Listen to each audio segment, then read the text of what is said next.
I am Jayant Tillu.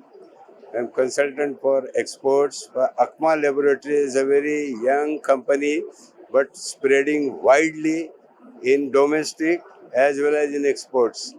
We have manufacturing facilities. We make for others, third-party manufacturing. Our owner, Mr. Mohanja, is a young chap, entrepreneur, and now we are developing ourselves into 7-8 countries. Our dossiers are also there, and domestic we have more than 150 field staff. So at a time we started with domestic as well as in exports, and you are seeing that how much we are participating in such events. And IPHEX is a platform for most of the business entrepreneurs to come across and do the business with collaborations.